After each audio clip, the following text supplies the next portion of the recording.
Hi வணக்கம் நண்பர்களே.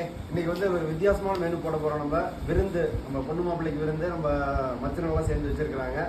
So இது வந்து கிராண்ட் விருந்துன்னு சொல்லியிருக்காங்க. பார்ப்போம் என்ன இருக்குன்னு பார்ப்போம். முதல்ல பார்த்தீங்க அப்படின்னா மட்டன் பிரியாணி மாப்பிள்ளைக்கு வச்சாச்சு. சிக்கன் வறுவல் இருக்கு, ஃபிஷ் ஃப்ரை இருக்கு. அப்புறம் என்ன மாப்பிள்ளை மாம்பழத்தை வச்சிருக்கு கொஞ்சமா. ஒரு ட்ரை ஃப்ரூட் ஸ்வீட் ஒன்று வச்சிருக்காங்க. இதோட சேர்த்து மீன் குழம்பு இருக்கு, தால்ச்சா இருக்கு, தால்ச்சா எலும்பெல்லாம் இது தால்ச்சா தயிர் பஸ்டி இருக்கு. அவ்வளோதானா? ஒயிட் ரைஸ் ரசம். ஓகே. ஸோ இது எல்லாமே இன்னைக்கு சாப்பிட போறாங்க. ஸோ இதுதான் எனக்கு என்னன்னு பார்த்தீங்கன்னா, எனக்கு மீன் இருக்கு, நான் மீன் சாப்பிடுவேன். ஓகே, எல்லாத்தையும் காமிச்சிருங்க அப்படியே. ஹாய் சொல்லுங்க எல்லாரும். இருங்க இப்படி வரணும். யூட்டன் போட்டு ஓகே ஓகே. ரோஹி மட்டும் மிஸ்ஸிங் அப்படியே. நான்